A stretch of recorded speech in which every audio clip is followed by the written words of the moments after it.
La grand-mère avait secrètement nourri un sans-abri. Un jour, 3 Mercedes sont arrivés chez elle. Bienvenue et profitez de l'histoire. Le froid parisien mordait avec acharnement ce matin de décembre. Les premières lueurs déchiraient l'obscurité lorsque Mercedes Ruiz ajusta son vieux châle sur ses épaules et prit le sac en tissu usé qui reposait sur la table de sa cuisine. À l'intérieur, soigneusement enveloppé dans du papier d'aluminium, se trouvaient 2 paquets. L'un contenait son propre déjeuner austère mais suffisant. L'autre, encore fumant, était pour lui. Personne dans le quartier de Belleville ne prêtait attention à cette femme de 72 ans, avec son chignon gris toujours impeccable malgré ses circonstances, alors qu'elle arpentait les ruelles, pavées, avec cette détermination silencieuse que seuls possèdent ceux qui ont vécu suffisamment longtemps pour comprendre la véritable valeur des petites choses. L'horloge de la place indiquait 6h30 lorsque Mercedes tourna le coin de la ruelle menant à l'arrière de l'ancien théâtre abandonné. Ses articulations protestaient à chaque pas, mais elle continuait. Elle le faisait chaque jour, sans exception, depuis 8 mois. Au fond, sous un abri improvisé de carton et une bâche râpée, elle distingua la silhouette recroquevillée d'un homme. Elle s'approcha sans faire de bruit, comme si elle craignait d'effrayer un animal blessé. « Bonjour, Antoine », dit-elle doucement, s'accroupissant malgré la douleur dans ses genoux. « J'ai apporté de la tortilla de patata aujourd'hui. Elle est encore chaude. » L'homme leva les yeux. Son visage, buriné par les intempéries et marqué par une épaisse barbe poivre et sel, s'illumina d'un sourire qui contredisait la misère de son environnement. Ses yeux, d'un bleu profond que Mercedes trouvait toujours surprenant, conservaient une lueur de dignité que la vie dans la rue n'avait pas réussi à lui arracher. « Madame Mercedes », murmura-t-il, avec cette voix rauque, qui semblait polie par le temps et les intempéries. « Vous êtes un ange, le seul ange dans cet enfer. » Elle secoua la tête en lui tendant le paquet. Ses mains, noueuses et tachées par l'âge, effleurèrent celles de l'homme momentanément. Elles étaient glaciales. « As-tu dormi un peu cette nuit ?» demanda-t-elle inquiète des profondes cernes qui encadraient ses yeux. Antoine défit le paquet avec révérence, comme s'il tenait un trésor. « Suffisamment, mentit-il. Les nuits deviennent plus froides, mais j'en ai connu de pire. » Mercedes acquiesça, sachant qu'il mentait pour ne pas l'inquiéter. Elle s'assit à côté de lui, ignorant la saleté du sol. Chaque matin, il partageait ce rituel. Elle apportait de la nourriture, il l'acceptait avec gratitude, et pendant quelques minutes, ils conversaient comme 2 personnes normales, pas comme une retraitée, avec juste de quoi vivre et un sans-abri, une que le monde avait oublié. « Comment va votre fils ? A-t-il appelé ?» demanda Antoine entre 2 bouchées, savourant la tortilla comme s'il s'agissait du mets le plus exquis. Mercedes détourna le regard vers le mur décrépit en face d'eux. « Non, pas encore, mais il le fera sûrement bientôt. Il est très occupé avec son travail en Allemagne. » Même à ses propres oreilles, l'excuse sonnait creux, après l'avoir répétée pendant 3 ans. Antoine acquiesça, sans insister. Il ne le faisait jamais. Peut-être parce qu'il comprenait la douleur d'être invisible, que votre absence n'altère pas le cours du monde. Mercedes l'avait trouvée par hasard, un matin où elle était sortie plus tôt, pour aller chercher des médicaments à la pharmacie de garde. Elle l'avait vu fouiller dans une poubelle, avec cette dignité silencieuse qui l'avait frappé dès le début. Sans hésiter, elle lui avait offert la moitié de son petit déjeuner. Depuis, préparer 2 repas était devenu une partie de sa routine. « Et vous ? Avez-vous pris vos comprimés pour la tension ?» demanda Antoine, essuyant les miettes de sa barbe d'un geste méticuleux. Mercedes sourit, émue par son inquiétude. C'était curieux comme cet homme, qui n'avait rien, trouvait toujours de la place pour s'inquiéter pour elle. « Oui, bien qu'il soit de plus en plus cher chaque jour. Le mois prochain, je devrais peut-être choisir entre les médicaments ou la facture d'électricité. » Elle le dit sans auto-apitoiement, comme quelqu'un qui commente la météo. Antoine fronça les sourcils. « Je n'aime pas que vous ayez froid, Madame Mercedes. Et moi, je n'aime pas que tu aies faim, Antoine, répliqua-t-elle avec fermeté. Nous sommes donc quittes. Le silence qui suivit était confortable, comme il ne peut l'être qu'entre deux personnes qui ont appris à trouver du réconfort, dans la présence de l'autre. Au bout de quelques minutes, Mercedes se leva avec difficulté. « Demain, j'apporterai du pot-au-feu. Il fait assez froid pour ça, tu ne crois pas ?» Antoine acquiesça, les yeux brillants d'anticipation. « Ce sera un festin. » Mercedes ajusta son châle, se préparant à affronter le vent glacial. Avant de partir, elle sortit de sa poche une paire de vieux gants, mais propres. « Tiens, je les ai raccommodés un peu, mais ils tiendront encore chaud. » Il les accepta avec des mains tremblantes. « Je ne devrais pas. »« Chut !» l'interrompit-elle. « J'en ai en trop. » C'était un mensonge, bien sûr. C'étaient ses seuls gants, mais ses mains ridées avaient supporté beaucoup d'hivers. Peut-être pourrait-elle en supporter un de plus. Alors qu'elle s'éloignait dans la ruelle, Mercedes ne vit pas la larme solitaire qui glissait sur la joue d'Antoine, ni comment celui-ci rangeait l'un des gants dans sa poche, tout en ne mettant que le droit, voulant préserver au moins une partie du cadeau. Ce qu'aucun des deux ne pouvait imaginer, c'est que cet simple acte de bonté, répété jour après jour dans un coin oublié de Paris, était sur le point de changer leur vie pour toujours. L'appartement de Mercedes était petit mais impeccable. Situé dans un vieil immeuble à la façade défraîchie, il se composait d'un petit salon-salle à manger, d'une cuisine étroite, d'une salle de bain et d'une chambre à coucher à peine assez grande pour un lit simple et une armoire. Les murs, peints d'un blanc déjà jauni par les années, étaient décorés de photographies dans des cadres simples. Mercedes, aux côtés d'un homme à l'expression sérieuse, mais aux yeux aimables. Le même couple, des années plus tard, avec un petit enfant entre eux. Et enfin, ce même enfant, devenu adulte, avec une toge et un mortier. Chaque soir, avant de se coucher, Mercedes passait ses doigts sur ces images, comme si elle voulait maintenir les souvenirs vivants par le toucher. Surtout celle de son fils, Thomas, qu'elle n'avait pas vu en personne depuis plus de 3 ans, quand il était parti à Berlin pour un travail prometteur dans une entreprise d'ingénierie. Ce soir de décembre, Mercedes s'assit dans son fauteuil usé devant le petit radiateur électrique qui parvenait à peine à réchauffer la pièce. Sur ses genoux reposait une lettre froissée à force de la lire, datée de plus de 2 mois auparavant. C'était la dernière communication de son fils. « Maman, les choses vont bien ici. Le travail est exigeant mais satisfaisant. Je t'enverrai de l'argent le mois prochain. Ne t'inquiète pas pour moi, je vais bien. Je t'appellerai bientôt, affectueusement, Thomas. » Il n'avait pas envoyé d'argent. Il n'avait pas appelé. Mercedes pliait et dépliait la lettre, tandis que ses pensées vagabondaient vers Antoine. Elle se demandait s'il aurait froid, si les gants seraient suffisants, s'il aurait réussi à trouver quelque chose de plus à manger ce jour-là. L'inquiétude à son sujet déplaçait momentanément la douleur causée par l'absence de son fils. Un coup à la porte interrompit ses rêveries. Mercedes fronça les sourcils, perplexe. Il était presque 10 heures du soir, et elle ne recevait jamais de visite, surtout à cette heure-ci. Avec prudence, elle s'approcha de la porte. « Qui est là ?» demanda-t-elle, sans ouvrir. « C'est Carmen, du 3e B, » répondit une voix féminine. « Excusez l'heure, Madame Mercedes, mais un colis est arrivé pour vous et le concierge me l'a confié. » Mercedes ouvrit la porte. Carmen, une femme d'âge moyen à l'expression aimable, lui tendit une petite boîte. « Il vient d'Allemagne », fit remarquer Carmen, avec une lueur curieuse dans le regard. Mercedes prit le paquet, sentant son cœur faire un bond. « Merci, Carmen, c'est très gentil. » Lorsqu'elle referma la porte, ses mains tremblaient tellement qu'elle pouvait à peine tenir la boîte. Pendant un instant, l'espoir illumina son visage. Serait-ce de Thomas ? Se serait-il enfin souvenu d'elle? Peut-être était-ce un cadeau de Noël anticipé. Avec des doigts tremblants, elle défit l'emballage. À l'intérieur, il y avait une petite boîte en métal et une note dactylographiée. « Chère Madame Ruiz, nous regrettons de vous informer que certains effets personnels de votre fils Thomas ont été oubliés dans son ancien appartement. Étant donné qu'il n'a pas laissé d'adresse de redirection lorsqu'il est parti il y a 6 mois, nous vous renvoyons ces objets.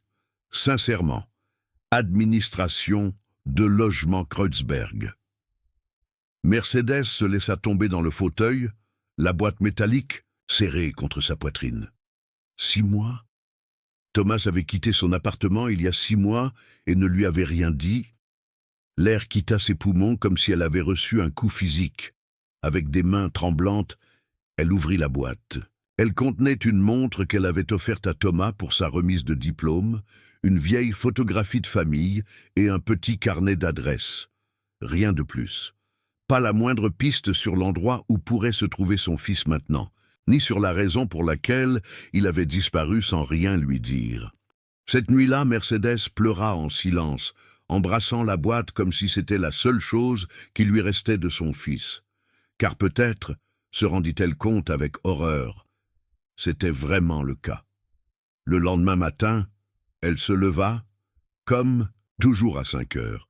Ses yeux étaient gonflés et elle avait mal à la tête, mais malgré cela, elle prépara 2 repas, un pour elle et un pour Antoine. La routine, se dit-elle, était la seule chose qui la maintenait à flot désormais. Tout en cuisinant le pot-au-feu promis, ses pensées vagabondèrent. Elle devrait peut-être essayer de contacter certains des amis de Thomas, bien qu'elle n'ait pas de nouvelles d'eux depuis des années. Peut-être même devrait-elle signaler sa disparition, bien que l'idée que la police considère qu'un homme de 35 ans ait tout à fait le droit de disparaître de la vie de sa mère sans donner d'explication lui semblait humiliante. Lorsqu'elle arriva dans la ruelle, Antoine n'était pas à sa place habituelle. Mercedes ressentit une pointe d'inquiétude. Lui, serait-il arrivé quelque chose? Aurait-il trouvé un meilleur refuge pour le froid? Ou serait-il simplement parti, comme semblèrent le faire toutes les personnes importantes de sa vie? « Antoine » appela-t-elle, avançant vers le coin où il avait l'habitude de dormir. Le tas de cartons était là, et la bâche, mais il n'y avait aucun signe de l'homme. Mercedes laissa le paquet de nourriture à sa place habituelle et attendit pendant près d'une demi-heure, mais Antoine n'apparut pas. Finalement, le cœur lourd, elle s'en alla, se promettant de revenir plus tard. Elle revint à midi, mais le paquet était toujours intact, et de nouveau l'après-midi, avec le même résultat. La peur commença à grandir en elle. Dans les 8 mois qu'ils avaient partagé cette routine, Antoine n'avait jamais manqué, pas d'une seule fois. Cette nuit-là, l'appartement de Mercedes semblait plus vide et plus froid que jamais. Assise devant la fenêtre, elle contemplait la rue éclairée par des réverbères blafards, tandis que 2 absences pesaient sur ses épaules, celle de son fils, qu'il avait abandonné sans explication, et maintenant celle d'Antoine, dont on ignorait où il se trouvait. « C'est peut-être mon destin », murmura-t-elle pour elle-même, rester seule. Mais au fond de son cœur, une voix têtue refusait de l'accepter. Demain, se promit-elle, elle interrogerait les commerçants du quartier. Quelqu'un devait avoir vu Antoine, quelqu'un devait savoir quelque chose. Ce que Mercedes ne pouvait imaginer, c'est que, pendant qu'elle se débattait dans l'inquiétude, dans un hôpital de la banlieue parisienne, un homme à la barbe poivre et sel et aux yeux intensément bleus murmurait dans son délire fébrile. Un seul nom, Mercedes. Si vous appréciez l'histoire, écrivez 5 dans les commentaires et abonnez-vous pour plus de vidéos comme celle-ci. Sinon, écrivez 0. Cela m'aide à créer un contenu encore meilleur pour vous. Continuons. 3 jours passèrent sans nouvelles d'Antoine. Mercedes avait parcouru les rues avoisinantes, interrogé les commerçants, les autres sans-abri, même la police locale. Mais personne ne semblait savoir ou se soucier de ce qui était arrivé à un clochard de plus. Chaque matin, elle continuait à apporter de la nourriture dans la ruelle, la laissant au même endroit, dans l'espoir qu'Antoine revienne et la trouve. Chaque soir, elle revenait pour découvrir que la nourriture était toujours intacte, parfois grignotée par les pigeons, mais clairement non touchée par des mains humaines. La veille de Noël, Paris se parait de ses plus beaux atours.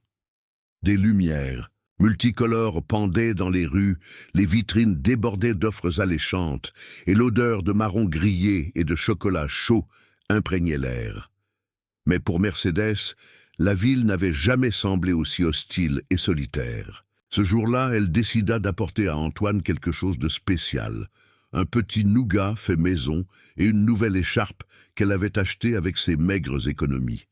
Peut-être, pensa-t-elle avec un mince fil d'espoir, cela déclencherait-il un miracle de Noël, et il serait là, l'attendant avec son sourire persistant. En tournant le coin de la ruelle, son cœur fit un bond. Il y avait du mouvement dans le coin habituel d'Antoine. Elle accéléra le pas, ignorant la douleur dans ses genoux. « Antoine !» appela-t-elle, d'une voix tremblante d'émotion. Mais ce n'était pas lui. Un jeune inconnu fouillait dans les cartons et la bâche, jetant tout de côté avec des gestes brusques. En la voyant, il se redressa, surpris. « Qu'est-ce que vous faites ici, mamie ?» demanda-t-il, méfiant. Mercedes serra le sac contre sa poitrine. « Je cherche mon ami, l'homme qui dormait ici. » Le jeune homme laissa échapper un petit rire rauque. « Le vieux fou! Ils l'ont emmené il y a des jours. Il était à moitié mort quand ils l'ont trouvé. » Le monde sembla s'arrêter sous les pieds de Mercedes. « Qui l'a emmené? Où est-il » Le garçon haussa les épaules. « Une ambulance. Il délirait, il disait des choses bizarres. Je crois qu'ils l'ont emmené à l'hôpital de la Pitié-Salpêtrière, mais je ne sais pas. Nous n'y retournons. Pas souvent. » « Nous » Mercedes le regarda avec plus d'attention. Il n'avait pas plus de 20 ans, avec des vêtements sales mais pas déchirés. Ses yeux avaient cette lueur fébrile qu'elle avait vue chez les toxicomanes. « Ceux de la rue » répondit-il simplement. « Quand on vous emmène, soit vous revenez pire, soit vous ne revenez pas. C'est comme ça. » Mercedes resta immobile, assimilant l'information. Antoine était à l'hôpital, vivant, du moins il y a quelques jours. Il fallait qu'elle le trouve. « Merci, » dit-elle au jeune homme, et lui tendit le sac avec le nougat et l'écharpe. « Joyeux Noël !» Il la regarda avec étonnement, puis prit le sac d'un geste presque révérencieux. « Merci, mamie. Que Dieu vous bénisse. » Mercedes ne perdit pas de temps. Malgré son âge et sa fatigue, elle parcourut les 5 arrêts de bus jusqu'à l'hôpital de la Pitié-Salpêtrière. Le bâtiment imposant se dressait devant elle, intimidant avec ses multiples fenêtres et le flux constant de personnes entrant et sortant. Ses jambes tremblaient tandis qu'elle montait les marches menant à l'entrée principale. À la réception, une jeune infirmière la reçut avec une expression fatiguée mais aimable. « Je cherche un homme », expliqua Mercedes. « Je ne connais pas son nom de famille, seulement qu'il s'appelle Antoine.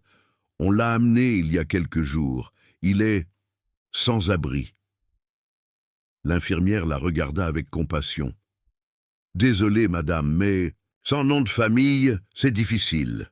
De plus, nous ne pouvons donner d'informations qu'aux membres de la famille immédiate. Je suis ce qui se rapproche le plus d'une famille qu'il est, » insista Mercedes, les larmes aux yeux. « S'il vous plaît, c'est la veille de Noël. » Quelque chose dans son désespoir dut émouvoir l'infirmière, car après avoir hésité un instant, elle tapa quelque chose sur son ordinateur. « Savez-vous quand exactement il a été amené ? » « Il y a 3 ou 4 jours, je crois.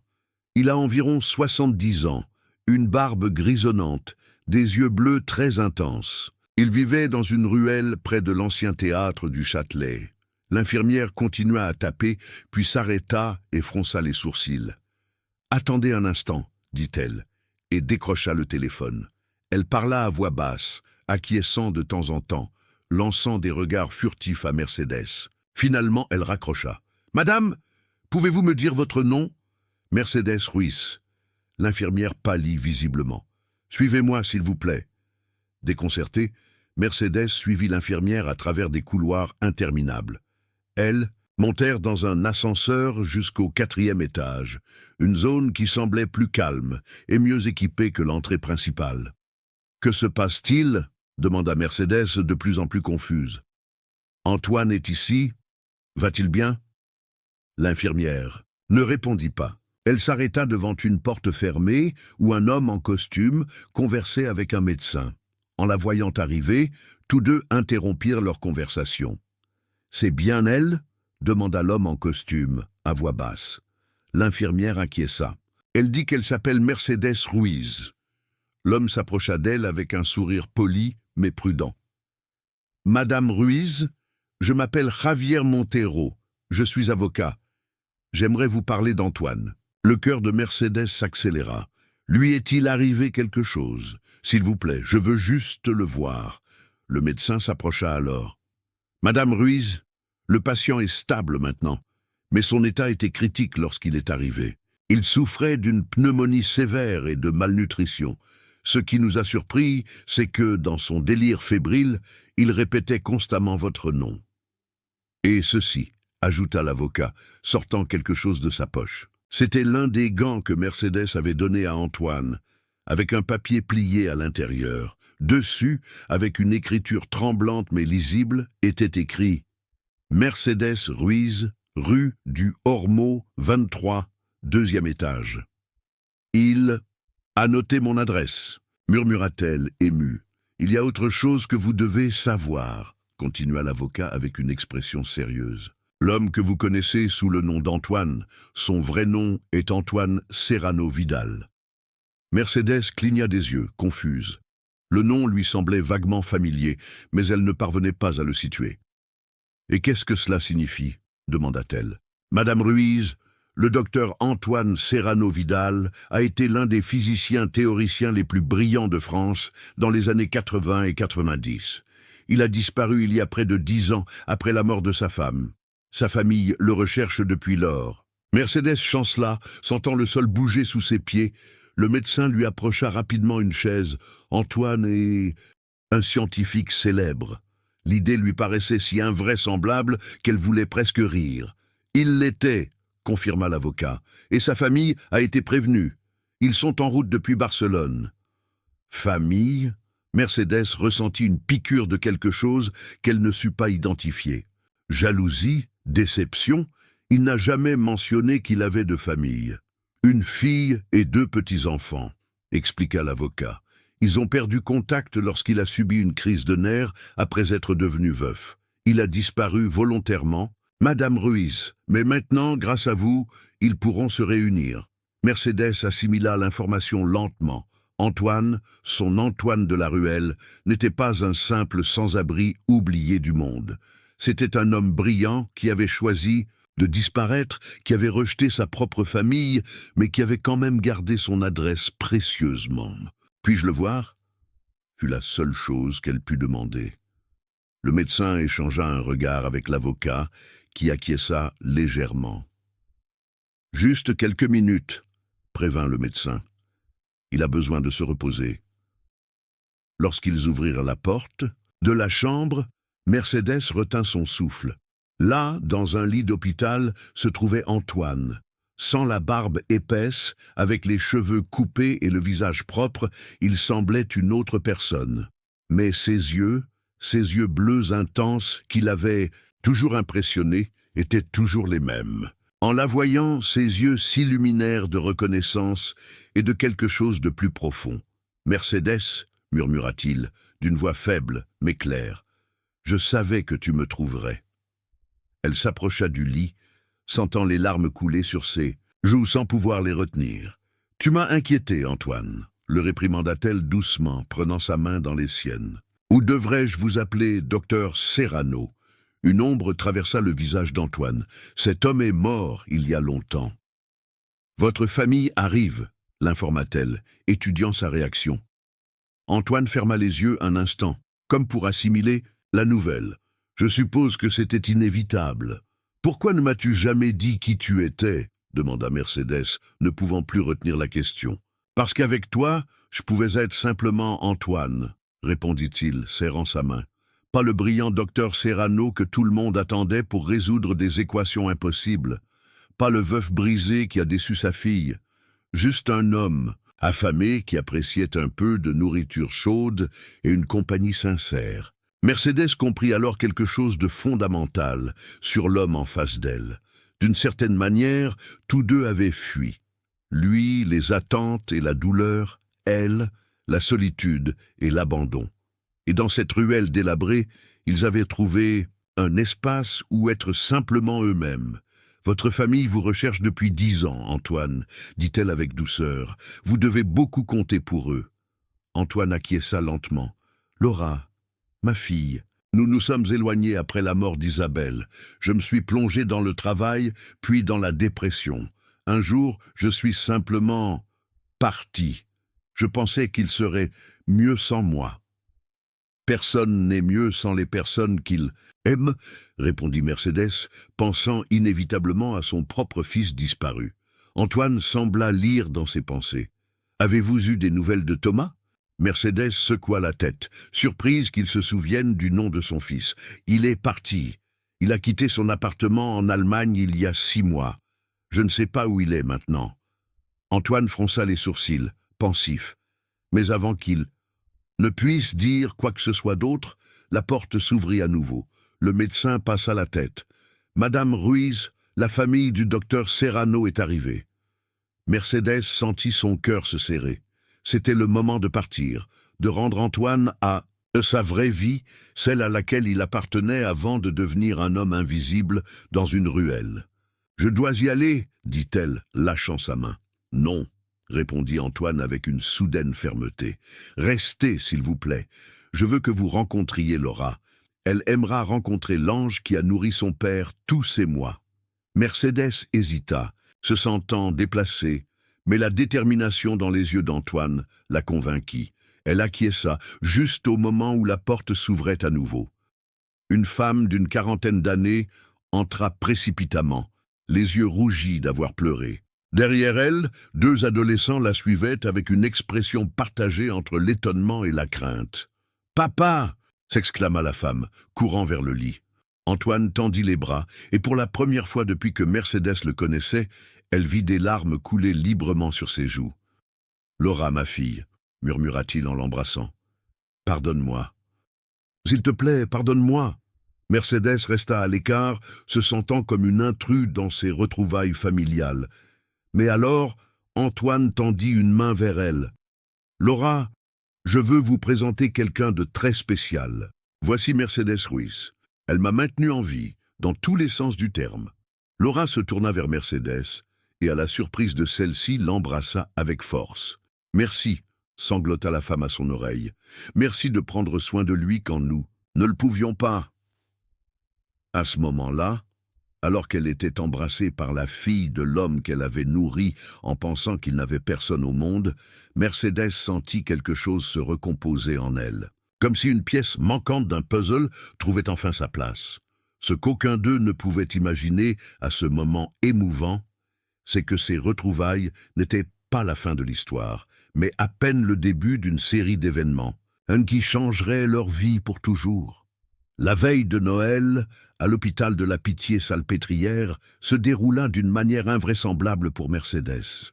Au lieu de la passer seule dans son petit appartement, comme elle l'avait prévu, elle se retrouva à dîner dans la chambre d'Antoine, entourée de sa famille. Laura avait insisté pour qu'elle reste, et les petits-enfants d'Antoine, Paul et Hélène, la traitaient avec un mélange de curiosité et de révérence, comme s'il s'agissait d'une sorte d'héroïne de conte de fées. « Vous lui apportiez vraiment à manger tous les jours ?»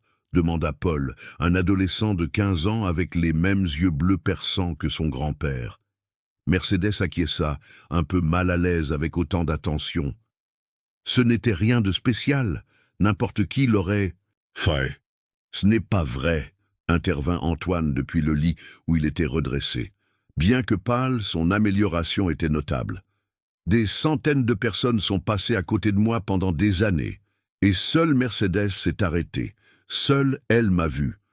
Laura, qui était sortie brièvement pour parler au médecin, revint dans la chambre avec une expression sérieuse. « Papa, le docteur Lopez dit que vous pourrez sortir après-demain, mais vous aurez besoin de repos et de soins. J'ai préparé votre ancienne chambre à la maison. » Antoine acquiesça lentement, mais ses yeux cherchèrent ceux de Mercédès. « Merci, ma fille, mais avant de faire des projets, j'aimerais parler de quelque chose d'important. » Un silence plein d'attente se fit dans la chambre.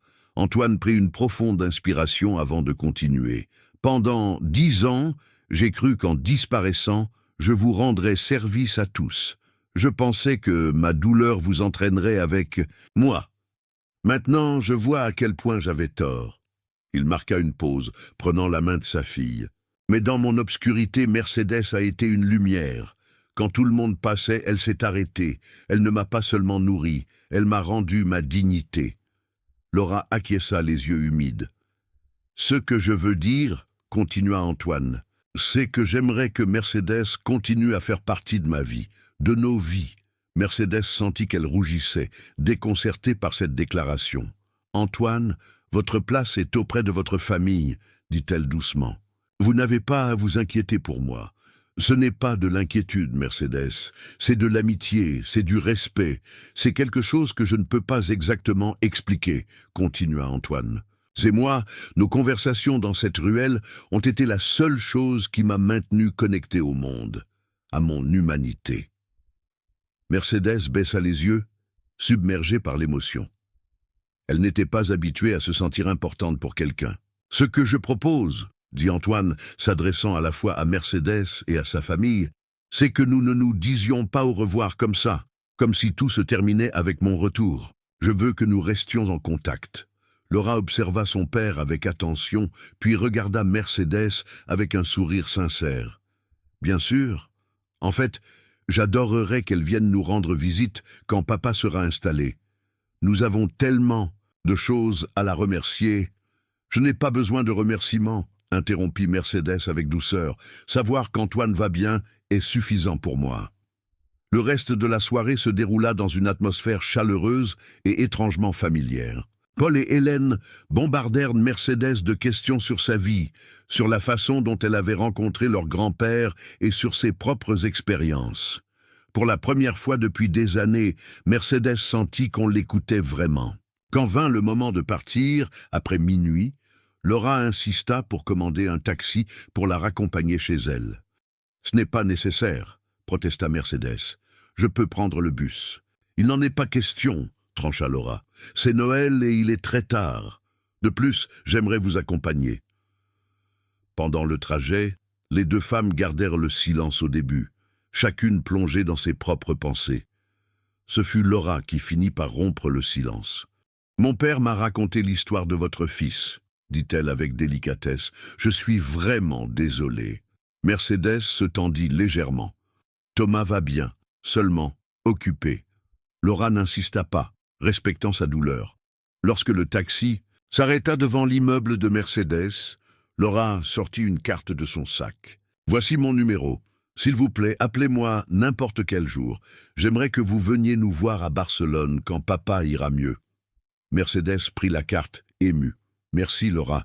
Vous êtes très gentille. »« Non, merci à vous d'avoir vu mon père quand il était invisible pour le reste du monde. » Cette nuit-là, seule dans son appartement, Mercedes contempla longuement la carte de Laura. L'idée de voyager à Barcelone lui paraissait aussi lointaine que de voler sur la Lune. Cela faisait des années qu'elle n'était pas sortie de Paris, et ses maigres ressources lui permettaient à peine de joindre les deux bouts. Elle s'endormit en pensant à Antoine, à quel point sa vie avait changé de façon aussi drastique en quelques jours. Elle était heureuse pour lui, bien sûr, mais ne pouvait s'empêcher de ressentir un vide. Sa routine quotidienne, centrée sur la préparation de ce repas supplémentaire et le fait de l'apporter dans la ruelle, avait donné un sens à ses journées pendant les 8 derniers mois. Maintenant, de nouveau, elle était seule. Le lendemain, jour de Noël, Paris s'éveilla sous un ciel plombé qui menaçait la neige. Mercedes se leva tard, ce qui était inhabituel chez elle. Elle se prépara un café et s'assit près de la fenêtre, observant les rares passants qui s'aventuraient dehors en ce jour si particulier. Le son de la sonnette la fit sursauter. Elle regarda l'heure. Il était à peine 10 heures du matin. Avec une certaine confusion, elle s'approcha de la porte. « Qui est là ?» demanda-t-elle avec prudence. « Service de livraison, madame. J'ai un colis pour Mercedes Ruiz. » Intriguée, Mercedes ouvrit la porte. Un jeune homme en uniforme de livreur lui tendit un petit paquet et un appareil pour signer. « Joyeux Noël, madame », dit le coursier avec un sourire avant de partir. Mercedes ferma la porte et examina le paquet. Il n'avait pas d'expéditeur visible. Elle l'ouvrit avec soin et trouva une petite boîte de velours bleu. À l'intérieur, il y avait un pendentif simple mais élégant, une étoile en argent qui brillait doucement à la lumière. À côté du pendentif, une note manuscrite pour l'ange qui m'a rendu les étoiles lorsque mon ciel était sombre. Avec une éternelle gratitude, Antoine. » Les yeux de Mercedes se remplirent de larmes alors qu'elle tenait le délicat pendentif. C'était le premier cadeau qu'elle recevait depuis des années, à l'exception des petits présents que les voisins s'échangeaient par simple politesse à certaines dates. Elle passa le reste de la journée dans une étrange paix, alternant entre des moments de mélancolie et des lueurs d'espoir. Elle essaya à nouveau d'appeler les amis de Thomas, sans succès. L'un avait changé de numéro, un autre était en voyage. Elle était toujours sans nouvelles de son fils. La semaine entre Noël et le Nouvel An passa lentement. Mercedes reprit ses promenades matinales, bien qu'elle ne s'écarte plus vers la ruelle. Elle téléphona à l'hôpital une fois pour prendre des nouvelles d'Antoine, seulement pour découvrir qu'il était déjà sorti et avait été transféré à Barcelone avec sa famille. La veille du Nouvel An, Mercedes décida de ne pas rester seule chez elle avec ses pensées. Elle accepta l'invitation de Carmen, sa voisine, à dîner avec elle et sa famille. Ce fut une soirée agréable, bien qu'elle se sente légèrement en décalage au milieu des blagues familiales et des conversations sur des personnes qu'elle ne connaissait pas. Quand elle rentra chez elle, peu après les 12 coups qui saluaient la nouvelle année, elle trouva une enveloppe que quelqu'un avait glissée sous sa porte. Avec des mains tremblantes, elle la ramassa. Elle portait l'entête d'un cabinet d'avocats de Barcelone et lui était adressée. À l'intérieur, elle trouva une lettre formelle et un chèque qui la laissa sans voix. La lettre expliquait que, sur instruction du docteur Antoine Serrano Vidal, une somme considérable lui était transférée à titre de dédommagement pour services de soins et de restauration. Le chèque s'élevait à 30 000 €. Mercedes s'effondra dans le fauteuil, stupéfaite. C'était plus d'argent qu'elle n'en avait vu de toute sa vie. Sa première réaction fut l'indignation. Antoine pensait-il qu'il pouvait la payer pour son amitié? Croyait-il que ses soins avaient été intéressés? Elle était sur le point de déchirer le chèque, mais quelque chose l'en empêcha. Ce n'était pas une compensation, comprit-elle après avoir relu la lettre plusieurs fois. C'était la tentative maladroite d'un homme qui avait retrouvé sa position privilégiée d'aider quelqu'un d'important pour lui. La lettre mentionnait également qu'Antoine espérait sa visite à Barcelone lorsqu'elle le jugerait opportun. Cette nuit-là, pour la première fois depuis longtemps, Mercedes dormit profondément, sans cauchemar, sur des factures impayées ou le fantôme de la solitude. Le lendemain matin, le premier jour de la nouvelle année, elle prit une décision. Elle encaisserait le chèque, paierait ses dettes et utiliserait une partie de l'argent pour quelque chose qu'elle avait trop longtemps remis à plus tard, rechercher activement son fils. Où iriez-vous si vous vouliez disparaître du monde? Auriez-vous laissé des indices pour être retrouvé ou auriez-vous vraiment voulu effacer votre passé à jamais? Si vous avez suivi cette histoire jusqu'ici, avez-vous déjà vécu l'expérience de perdre le contact avec un être cher? Racontez-moi cela dans les commentaires. Les jours de janvier passèrent avec une énergie renouvelée pour Mercedes. Après avoir encaissé le chèque, elle engagea un détective privé recommandé par l'avocat d'Antoine pour rechercher Thomas. Le détective, un homme d'âge moyen nommé Enrique Vega, l'écouta attentivement et prit des notes détaillées sur son fils, où il avait travaillé à Berlin, les noms de ses amis, ses hobbies, tout ce qui pourrait donner des indices sur sa localisation. « Je ne vous promets pas de miracle, Madame Ruiz, » l'avertit Enrique avec honnêteté, « mais nous ferons tout notre possible pour retrouver votre fils. » Pour la première fois depuis des années, Mercedes s'autorisa un petit luxe. Elle acheta un téléphone portable et apprit avec la patience infinie de Carmen à l'utiliser pour rester en contact avec le détective et avec la famille d'Antoine. Laura téléphonait tous les quelques jours pour l'informer de la convalescence de son père. Antoine avait repris certaines activités intellectuelles, donnant de petites conférences à l'université locale. Son histoire, celle du brillant physicien qui avait disparu pendant une décennie pour être retrouvé vivant dans la rue, avait attiré l'attention de certains médias, bien que la famille ait réussi à maintenir une certaine intimité. Il ne cesse de parler de vous, lui raconta Laura lors d'un de ses appels. Il dit qu'il doit vous remercier en personne quand vous viendrez. Février arriva avec un froid plus vif.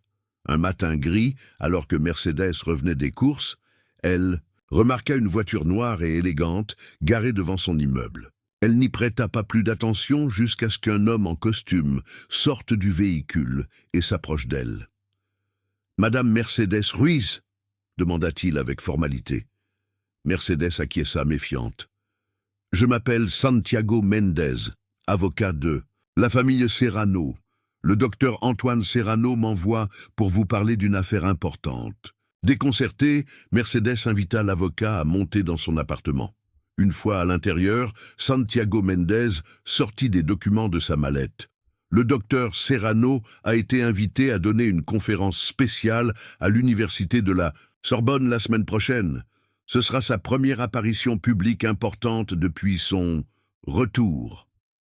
L'avocat s'éclaircit la gorge, mal à l'aise. Il insiste pour que vous soyez présente et m'a demandé de vous remettre ceci. Il lui tendit une enveloppe. À l'intérieur, il y avait une invitation formelle à la conférence et une note manuscrite d'Antoine. « Chère Mercedes, ce n'est pas seulement une conférence. C'est mon occasion de fermer un chapitre et d'en commencer un autre. J'aimerais que vous y soyez. S'il vous plaît, dites oui, Antoine. Le docteur Serrano séjournera à l'hôtel Ritz, continua l'avocat. Il m'a demandé de vous proposer le transport pour la conférence et pour toute autre occasion pendant votre séjour. À Paris. Mercedes tenait l'invitation, accablée par la formalité du geste. « Bien sûr que j'irai à sa conférence, » répondit-elle. « Mais je n'ai pas besoin de transport spécial, je peux prendre le bus. » Santiago Mendes esquissa un sourire poli. « Je crains de devoir insister, Madame Ruiz. Ce sont les instructions expresses du docteur Serrano. » Après que l'avocat se fut retiré, Mercedes se rassit pour relire la note d'Antoine. Il y avait quelque chose dans son écriture, ferme mais avec de légers tremblements, qui la touchait profondément. Elle pensa au contraste entre l'homme qu'elle avait rencontré dans la ruelle, avec sa dignité inébranlable malgré les circonstances, et le scientifique respecté qui envoyait maintenant des voitures et des avocats pour la chercher. Le jour de la conférence, Mercedes était si nerveuse qu'elle changea de tenue 3 fois. Finalement, elle opta pour une simple robe bleu marine qu'elle avait achetée spécialement pour l'occasion et le pendentif avec l'étoile en argent qu'Antoine lui avait offert. La voiture arriva à l'heure, conduite par un chauffeur en uniforme qui la traita avec une exquise courtoisie. Le trajet jusqu'à l'université fut court, mais intense pour Mercedes, qui s'aventurait rarement dans cette partie de la ville. L'amphithéâtre était pratiquement plein quand elle arriva. Un huissier, apparemment informé de son arrivée, l'escorta jusqu'à un siège réservé au premier rang, à côté de Laura et de ses enfants. « Mercedes !» s'exclama Laura en la voyant, se levant pour l'embrasser. « Quel bonheur que vous soyez venue! Papa était inquiet que vous rejetiez l'invitation. » « Je ne manquerai ça pour rien au monde, » répondit Mercedes, émue par l'accueil chaleureux. Peu après, Antoine apparut sur l'estrade. Vêtu d'un costume élégant mais sobre, il semblait une autre personne comparée à l'homme de la ruelle. Cependant, lorsque ses yeux parcoururent le public et s'arrêtèrent sur elle, Mercedes reconnut instantanément le regard. Intense, perçant, mais maintenant avec un éclat qu'elle n'avait jamais vu auparavant. La conférence portait sur les dernières avancées de la physique théorique, un sujet qui dépassait largement la compréhension de Mercedes. Cependant, elle se sentit fascinée par la passion avec laquelle Antoine expliquait des concepts complexes, par l'élégance de ses gestes et la clarté de son discours. Vers la fin, Antoine fit une pause significative. « Avant de conclure, j'aimerais partager quelque chose de personnel, dit-il, et le public se pencha légèrement en avant, anticipant une révélation sur sa mystérieuse décennie d'absence. La physique nous enseigne que l'univers est gouverné par des forces fondamentales, la gravité, l'électromagnétisme, les forces nucléaires. Mais il existe une autre force, peut-être la plus puissante de toutes, que la science ne peut encore ni mesurer ni expliquer complètement. La bonté humaine. Ses yeux rencontrèrent ceux de Mercedes, et elle sentit que le reste du public disparaissait. Pendant les années que j'ai passées, éloigné de ce monde académique, j'ai appris que parfois, un simple acte de bonté peut altérer le cours d'une vie aussi profondément qu'un trou noir altère l'espace-temps. Il y a des personnes qui voient l'invisible, qui donnent sans rien attendre en retour, qui illuminent quand tout semble sombre. Mercedes baissa les yeux, sentant la chaleur monter à ses joues. « À cette personne, » continua Antoine, « je dois non seulement ma vie, mais mon humanité retrouvée. Et c'est grâce à elle que je suis ici aujourd'hui, en essayant de reprendre le fil de mon existence. » Les applaudissements à la fin de la conférence furent tonitruants. Mercedes, submergée par l'émotion, remarqua à peine comment Laura serrait sa main dans un geste de compréhension. Après, il y eut une petite réception pour les assistants les plus importants. Antoine fut immédiatement entouré par des collègues et des journalistes, mais ses yeux cherchaient constamment Mercedes dans la foule. Finalement, il réussit à s'excuser et s'approcha d'elle. « Vous êtes venu, » dit-il simplement, lui prenant les mains. « Bien sûr, » répondit-elle, souriant. « Bien que je n'ai rien compris à la moitié de ce que vous avez expliqué. » Antoine rit, un son que Mercedes avait rarement entendu pendant leur rencontre dans la ruelle. La physique n'est qu'une façon d'essayer de comprendre l'univers. Vous comprenez des choses plus importantes sans avoir besoin d'équations. Un photographe s'approcha, demandant la permission de prendre une photo d'Antoine avec sa famille. Antoine acquiesça mais prit immédiatement Mercedes par le bras. « Ma famille au complet », précisa-t-il, la plaçant à côté de Laura et des petits-enfants. Plus tard, lorsque l'événement prit fin, Antoine s'approcha à nouveau de Mercedes. « Pouvons-nous parler en privé ?» demanda-t-il avec une certaine urgence. Elle acquiesça et Antoine la guida vers un petit bureau proche de l'amphithéâtre. « Il y a quelque chose que je dois vous dire, » commença-t-il, une fois qu'ils furent seuls. « Quelque chose concernant Thomas. » Le cœur de Mercedes fit un bond. « Mon fils, que savez-vous de lui ?» Antoine prit une profonde inspiration. « Quand j'étais dans la ruelle, il y a quelques mois, j'ai vu un jeune homme qui vous cherchait à la boulangerie du coin. Il vous ressemblait beaucoup, il avait le même regard. J'ai entendu qu'il prononçait votre nom. » Mercedes se cramponna au bras d'Antoine. « Thomas était là? Quand? Pourquoi ne me l'avez-vous pas dit? » « Parce que je n'étais pas sûr, et je ne voulais pas vous donner de faux espoirs, » expliqua Antoine avec regret. De plus, il semblait perturbé. « Je ne voulais pas m'approcher directement de chez vous. Qu'avez-vous vu d'autre? Avez-vous parlé avec lui ?» Les questions se bousculèrent dans la bouche de Mercedes. Antoine secoua la tête. « Je ne me suis pas approché. À cette époque, j'étais invisible pour presque tout le monde. Souvenez-vous. Mais je l'ai mentionné à Laura quand je me suis rétabli, et elle, elle a engagé quelqu'un pour enquêter. » Mercedes s'effondra sur une chaise à proximité, accablée. « J'ai aussi engagé un détective, mais il n'a encore aucune nouvelle. »« Eh bien, nous, oui, » répondit Antoine, s'asseyant à côté d'elle. « Thomas vit dans un petit village près de Tours. Il a travaillé dans des emplois temporaires, principalement dans les champs.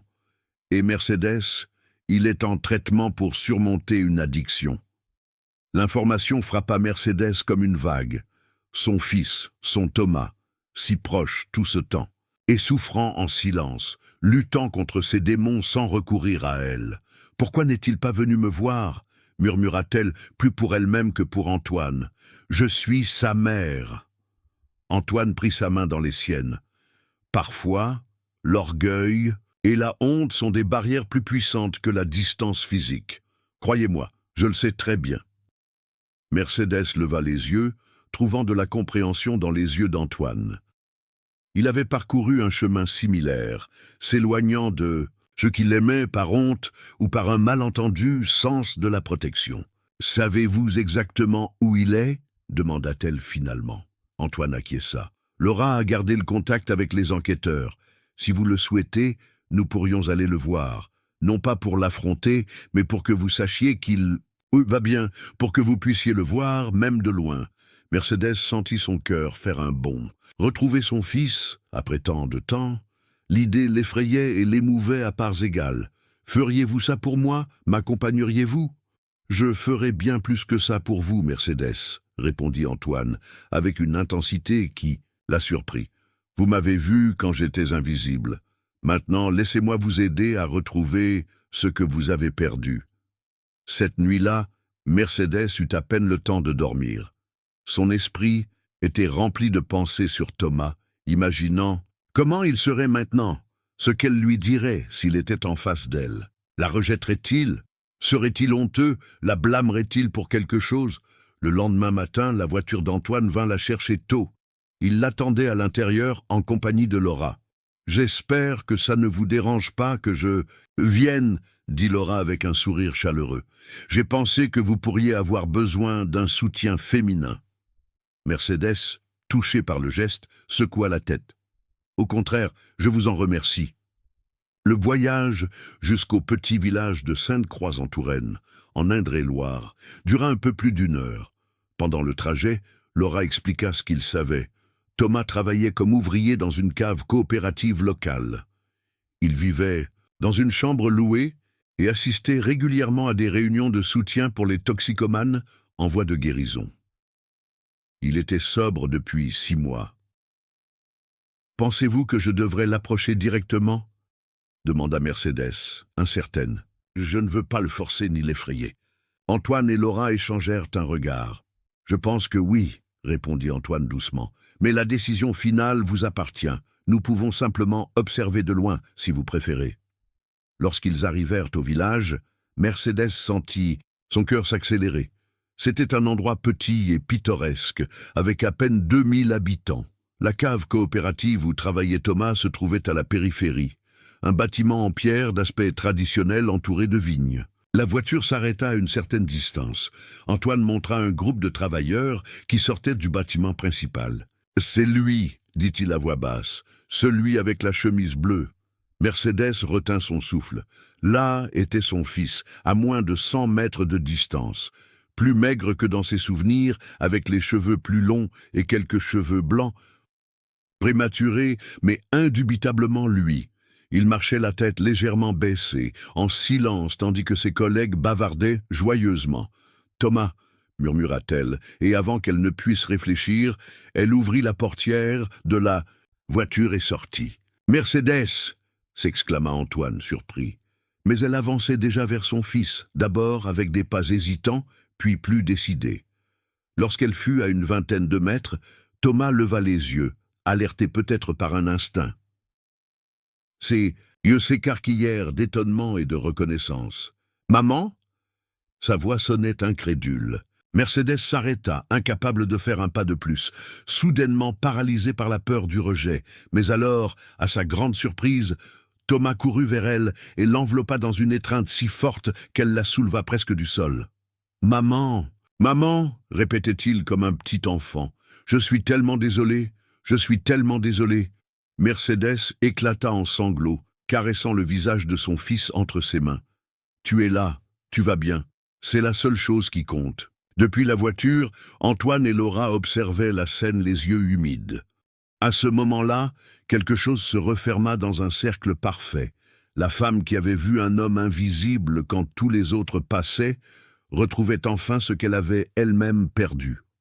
3 mois plus tard, la petite maison de Mercedes, à Paris, était en ébullition.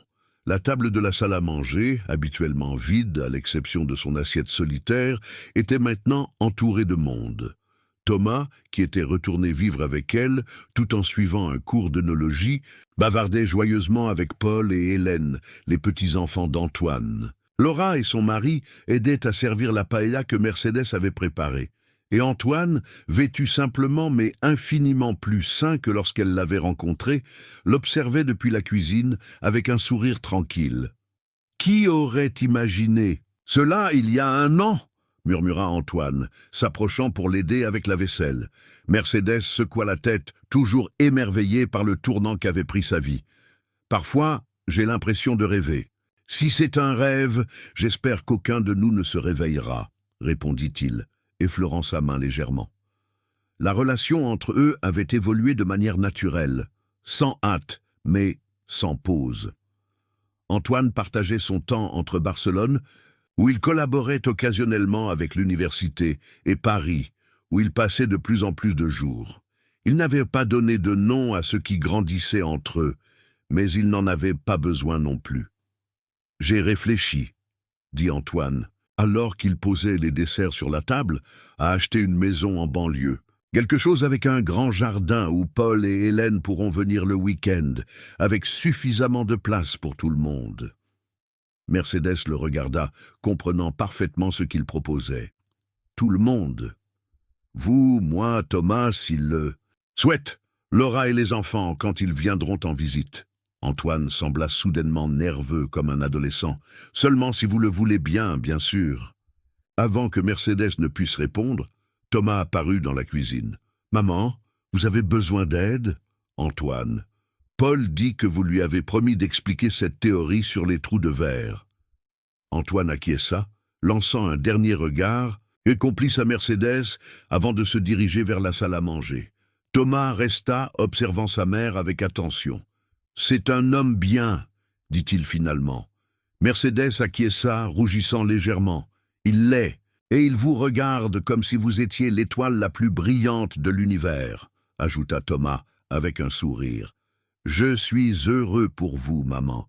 Vous méritez d'être heureuse. » « Nous le méritons tous, » répondit-elle, serrant la main de son fils. « Parfois, nous avons juste besoin que quelqu'un nous voie vraiment, même quand nous essayons d'être invisibles. » Cette nuit-là, quand tout le monde fut parti et que la maison retrouva le silence, Mercedes se pencha à la fenêtre. La rue était tranquille, sous la lumière jaunâtre des réverbères. Elle se souvint comment, il y a à peine 1 an, elle regardait par cette même fenêtre en se sentant complètement seule au monde. L'avenir s'ouvrait devant elle comme un livre avec des pages blanches, attendant d'être rempli. Toutes ne seraient pas heureuses, elle le savait bien. La vie ne fonctionnait pas ainsi. Mais maintenant, elle avait quelque chose qu'elle avait perdu il y a longtemps, l'espoir, et des gens avec qui le partager. En fermant les rideaux, son regard s'arrêta sur une photographie nouvellement encadrée sur la table de chevet. Elle et Antoine, dans la ruelle où ils avaient l'habitude de se rencontrer, un lieu où ils étaient retournés ensemble pour se rappeler où tout avait commencé. Sur l'image, tous deux souriaient à l'appareil photo, avec le vieux théâtre abandonné en toile de fond. Un lieu ordinaire qui était devenu le théâtre de quelque chose d'extraordinaire. Parfois, pensa Mercedes, les miracles se produisent dans les endroits les plus inattendus. Parfois, tout ce qu'il faut pour changer une vie, c'est que quelqu'un s'arrête et voit ce que tous les autres ont ignoré. Parfois, la plus grande preuve d'humanité est, simplement, de voir l'invisible. Qu'avez-vous pensé de la fin? Avez-vous déjà ressenti qu'un petit geste d'aide envers une autre personne a changé votre vie de manière inattendue? Racontez-moi cela dans les commentaires.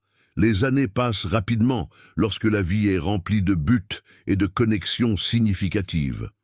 Pour Mercedes, les 5 années écoulées depuis cette rencontre fortuite dans la ruelle avaient transformé son existence de manière qu'elle n'aurait jamais imaginée.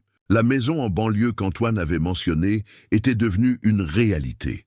Un spacieux chalet avec un jardin généreux où Paul et Hélène, maintenant universitaires, continuaient de retrouver leurs grands-parents les week-ends. Thomas vivait au rez-de-chaussée dans un appartement indépendant et dirigeait avec succès la section œnotouristique de la cave coopérative où il avait autrefois travaillé comme ouvrier. Mercedes et Antoine s'étaient mariés lors d'une cérémonie intime 3 ans plus tôt. Ils n'avaient pas besoin d'un papier pour confirmer ce qu'ils ressentaient, mais comme Antoine l'avait dit, à notre âge, pourquoi attendre pour célébrer? L'amour, le matin d'un samedi de juin, alors que Mercedes arrosait les pétunias du jardin, son téléphone portable sonna. C'était Laura. « Bonjour Mercedes, papa est-il dans le coin ?»« Il est allé avec Thomas acheter du bois pour le barbecue de ce soir. Se passe-t-il quelque chose ?»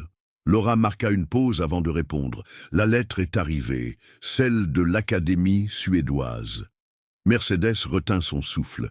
3 mois plus tôt, Antoine avait été nominé pour le prix Nobel de physique, pour ses récents travaux sur la théorie des cordes. des recherches qu'il avait reprises avec une passion renouvelée après son retour. « Alors ?» demanda-t-elle, craignant presque d'entendre la réponse. « Il l'a obtenu !» La voix de Laura vibrait d'émotion. « Papa va recevoir le prix Nobel !» Mercedes s'assit sur le banc du jardin, bouleversée. Antoine avait travaillé sans relâche, publiant des articles qui révolutionnaient le domaine de la physique théorique. Mais le Nobel, c'était quelque chose dont même lui n'avait pas osé rêver. « C'est merveilleux, Laura, il le mérite tellement !»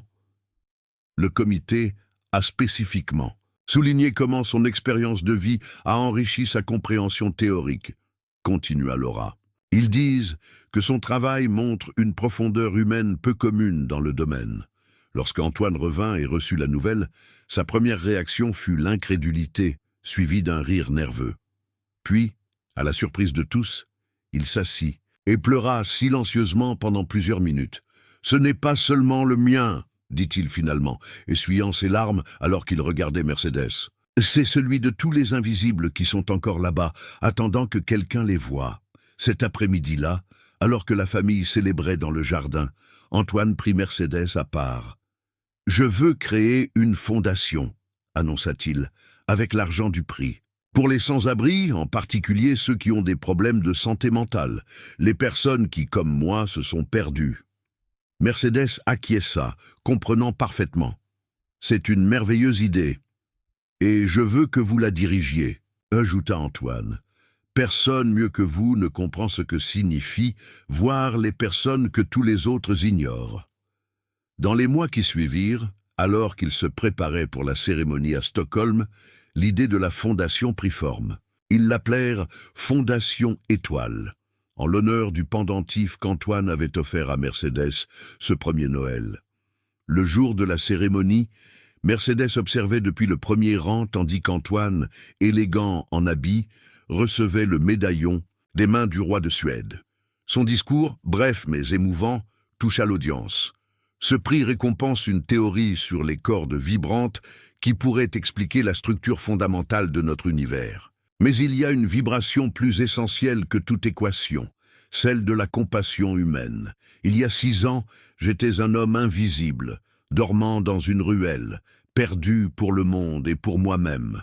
Une femme s'est arrêtée lorsque des milliers d'autres sont passés. Elle m'a donné à manger chaque jour, mais surtout, elle m'a rendu mon humanité. Mon épouse, Mercedes, m'a appris que l'acte le plus révolutionnaire est de voir l'invisible. Ce prix est le résultat direct de sa bonté, qui m'a permis de revenir à la physique avec une compréhension plus profonde de ce qui compte vraiment. Les caméras se braquèrent sur Mercedes qui, rougissante mais fière, luttait pour retenir ses larmes, tandis qu'Antoine la désignait depuis l'estrade. Laura, assise à ses côtés, lui serra la main avec force. L'impact médiatique fut immédiat. L'histoire du lauréat du Nobel qui avait vécu dans la rue, secouru par l'amour d'une femme ordinaire, captiva le monde. Des journalistes de tous les continents souhaitaient interviewer le couple, leur offrant des sommes considérables qu'ils destinaient invariablement à la naissante Fondation Étoile. À leur retour en France, ils furent accueillis comme des héros nationaux. Le président de la République leur accorda une audience privée et le Premier ministre annonça des fonds supplémentaires pour des programmes d'aide aux sans-abri, inspirés du modèle qu'Antoine et Mercedes développaient, la Fondation Étoile. Inaugura son premier centre à Paris, précisément dans le bâtiment de l'ancien théâtre du Châtelet, près de la ruelle où Antoine et Mercedes s'étaient rencontrés. Ils le rénovèrent entièrement, le transformant en un espace lumineux, avec des logements dignes, des soins médicaux et psychologiques, des programmes de réinsertion professionnelle et, surtout, une approche basée sur le respect et la dignité de chaque personne. Thomas s'impliqua activement dans la Fondation, en particulier dans les programmes de lutte contre les addictions, où sa propre expérience se révélait inestimable pour entrer en contact avec ceux qui luttaient pour se rétablir. Un après-midi d'automne, alors que Mercedes supervisait la distribution de repas dans le centre, une jeune bénévole s'approcha d'elle. « Madame Mercedes, il y a un homme dehors qui vous demande. Il dit qu'il vous apporte quelque chose d'important. » Intrigué, Mercedes sortit à l'entrée. Là, nerveux et d'apparence fatigué, se tenait un homme d'une quarantaine d'années qui lui était vaguement familier. « Madame Mercedes Ruiz ?» demanda-t-il d'une voix hésitante. « Maintenant, c'est Mercedes Ruiz de Serrano, mais oui, c'est bien moi. » L'homme tendit une main tremblante, lui offrant un petit paquet enveloppé dans du papier journal. « Mon père m'a demandé de vous remettre ceci. Il s'appelait Julien. Vous lui avez donné à manger il y a de nombreuses années, lorsqu'il vivait dans la rue. Il ne vous a jamais oublié. » Mercedes prit le paquet, émue et confuse à la fois. « Je suis désolé, j'ai aidé beaucoup de personnes au fil des ans. Je ne me souviens pas spécifiquement de votre père. » « Mais lui, il se souvenait de vous, » répondit l'homme avec un sourire triste. « Il disait qu'une fois, au plus fort de son addiction, vous lui avez donné une soupe de lentilles et vous lui avez dit « Quand vous serez prêt à changer, souvenez-vous qu'il y a toujours un chemin de retour. » Il s'est rétabli grâce à ces mots. Il n'a pas pu vous remercier personnellement, mais il m'a fait promettre de vous remettre ceci. » Avec des mains tremblantes, Mercedes défit le paquet. À l'intérieur se trouvait une petite sculpture en bois, un ange aux ailes déployées, travaillé avec délicatesse par des mains expertes. « C'est lui qui l'a sculpté, » expliqua l'homme. « Il était menuisier avant de sombrer dans la drogue. Il a repris son métier quand il s'est rétabli. »« C'est magnifique, » murmura Mercedes, caressant le bois lisse. « Comment m'a-t-il retrouvé ? Ce n'était pas difficile. Tout le monde connaît votre histoire maintenant. » Ce soir-là, alors qu'il dînait à la maison, Mercedes montra la sculpture à Antoine et lui raconta l'histoire. « Le plus extraordinaire, réfléchit-elle, c'est que je ne me souviens absolument pas de lui. Il devait être un parmi tant d'autres que j'ai essayé d'aider. » Antoine acquiesça, pensif. « C'est comme jeter des cailloux dans un étang. On ne sait jamais jusqu'où iront les ondes. » La Fondation Étoile continua de grandir dans les années qui suivirent, ouvrant des centres à Barcelone, Valence et Séville. Son modèle innovant, basé sur la dignité et le respect, commença à être reproduit à l'international. Mercedes voyageait fréquemment, partageant son expérience et sa vision, toujours avec la simplicité et la chaleur qui la caractérisaient. Antoine poursuivit ses recherches, bien qu'à un rythme plus lent, équilibrant sa passion scientifique avec son engagement social et sa vie de famille. Les petits-enfants de tous deux, Paul et Hélène, suivaient leur propre chemin, lui en physique, comme son grand-père, elle dans le travail social, inspirée par Mercedes. Un après-midi de printemps, 10 ans après cette rencontre dans La Ruelle, Mercedes et Antoine revenaient d'une conférence conjointe dans une université. Le taxi les déposa à leur maison de banlieue où Thomas et sa fiancée les attendaient pour dîner. « Savez-vous quel jour nous sommes aujourd'hui ?» demanda Antoine alors qu'il se dirigeait vers l'entrée. Mercedes sourit. « Bien sûr que je le sais. Il y a exactement 10 ans, je vous ai apporté de la tortilla de patata pour la première fois. » Antoine s'arrêta et prit ses mains dans les siennes. Malgré les années, ses yeux bleus conservaient la même intensité qui l'avait captivé, dès le début. « Ce jour-là, je vous ai prise pour un ange, » dit-il d'une voix rauque d'émotion. « Maintenant, je sais que vous êtes bien plus que ça. Vous êtes la femme qui m'a appris que la véritable invisibilité est celle que nous choisissons de voir ou d'ignorer chez les autres. » Mercedes se mit sur la pointe des pieds pour l'embrasser doucement. « Et vous m'avez appris qu'il n'est jamais trop tard pour trouver un but ou pour recommencer. » En entrant dans la maison, où Thomas les accueillit avec un sourire, Mercedes pensa à tous les chemins qui avaient convergé pour la conduire à ce moment de plénitude. De la solitude de son petit appartement à cette vie riche en connexions, en buts et en amour. Le dîner se déroula entre rires et conversations, Thomas annonçant finalement ses fiançailles officielles avec Claudia, sa petite amie depuis 2 ans. Mercedes observait sa famille réunie, émerveillée par les rebondissements imprévisibles de la vie. Plus tard, alors qu'Antoine dormait paisiblement à ses côtés, Mercedes se leva et s'approcha de la fenêtre. La nuit était claire, avec des milliers d'étoiles scintillant dans le firmament. Elle se souvint alors de quelque chose qu'Antoine lui avait dit des années auparavant, alors qu'ils commençaient tout juste à se connaître. Chaque étoile que nous voyons pourrait s'être éteinte il y a des siècles. Mais tant que sa lumière continue de voyager vers nous, pour nos yeux, elle continue d'exister. Parfois, voir est une façon de créer la réalité. Elle toucha le pendentif en forme d'étoile qu'elle ne quittait jamais, et pensa à tous les invisibles qui existaient encore dans les rues, dans les maisons, dans les hôpitaux, partout où le regard humain décide de ne pas se poser. Elle pensa à la façon dont un simple acte de voir réellement quelqu'un pouvait déclencher des transformations impossibles à prévoir. Elle retourna au lit et s'installa à côté d'Antoine, sentant sa chaleur et écoutant sa respiration régulière. Avant de fermer les yeux, elle eut une dernière pensée. Peut-être que l'univers tout entier était comme ces étoiles lointaines, n'existant pleinement que lorsque quelqu'un prend le temps de le regarder avec attention et émerveillement. Peut-être que voir l'invisible était, après tout, le plus grand pouvoir que les humains pourraient jamais posséder. Dans la salle d'attente de l'aéroport international de Paris-Charles de Gaulle, Mercedes attendait patiemment aux côtés d'Antoine. Tous deux observaient les portes d'arrivée avec un mélange d'anxiété et d'émotion. Le tableau indiquait que le vol, en provenance de Bangkok, avait atterri il y a 20 minutes. « Pensez-vous qu'elle nous reconnaîtra ?» demanda Mercedes, ajustant nerveusement le châle sur ses épaules. Antoine prit sa main et la serra doucement. « Bien sûr, nous lui avons envoyé suffisamment de photos ces derniers mois. » La Fondation Étoile avait étendu son action à l'échelle internationale, établissant des programmes de coopération avec des organisations similaires sur différents continents.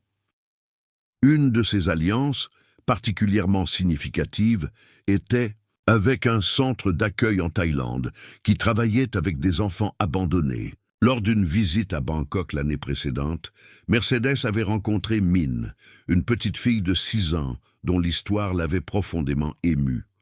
Orpheline de mère et abandonnée par son père, Min avait passé presque toute sa vie en institution. Malgré ces circonstances, elle conservait une étincelle de joie et de résilience qui avait captivé Mercedes dès le premier instant. Après des mois de procédures légales, ils avaient obtenu l'adoption internationale. Aujourd'hui, finalement, Min arrivait en France pour rejoindre sa nouvelle famille. « Les voilà !» signala Antoine, se redressant. Parmi la foule des passagers, une assistante sociale thaïlandaise apparut, tenant par la main une petite fille, aux traits asiatiques et aux grands yeux expressifs. Min portait une robe rouge et un sac à dos en forme d'éléphant.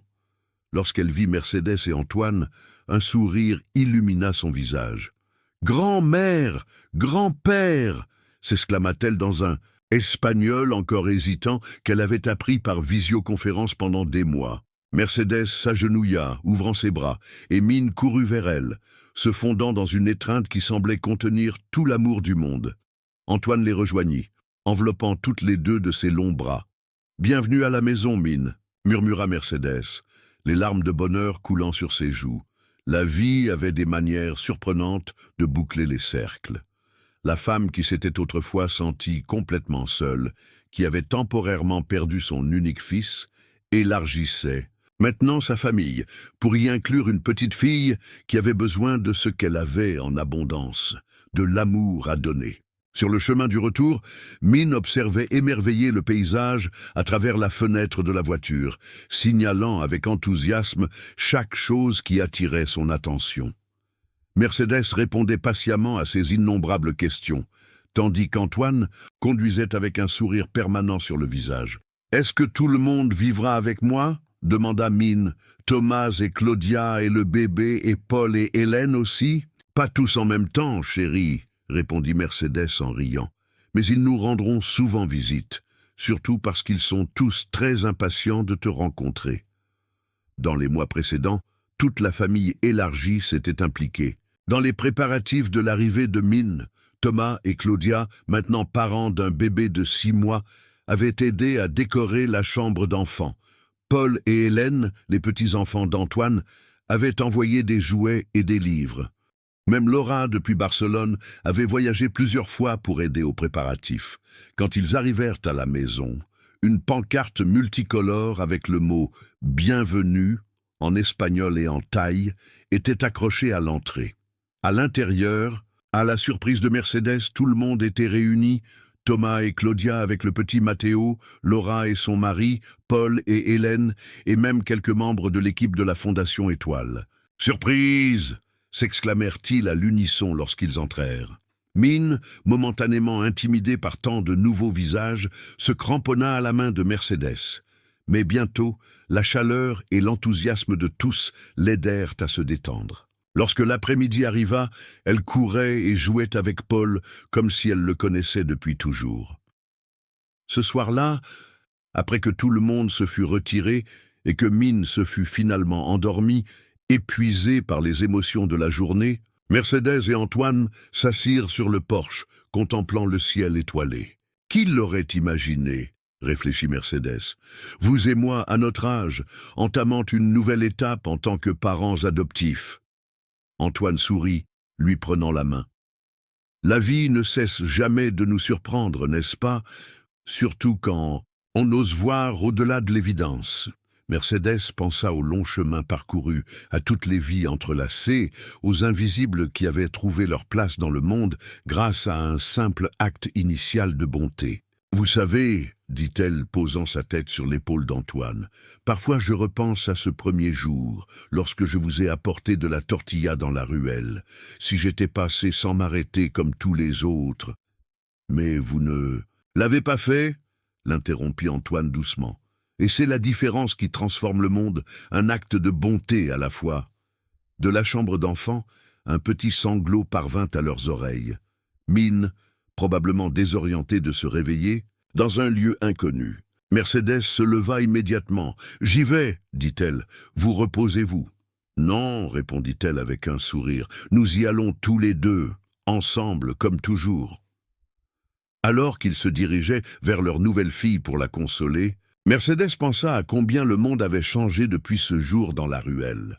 Pas le monde entier, peut-être, mais oui, son petit coin de celui-ci, une onde après l'autre, s'étendant depuis cet acte initial. Des vies touchées, transformées, reconnectées. Et tout cela parce qu'une femme âgée avait décidé de voir un homme que le reste du monde avait rendu invisible. Félicitations, écrivez 9 dans les commentaires pour que je sache que vous êtes restés jusqu'à la fin avec moi. Merci d'avoir regardé, et à l'histoire de demain sur cette même chaîne.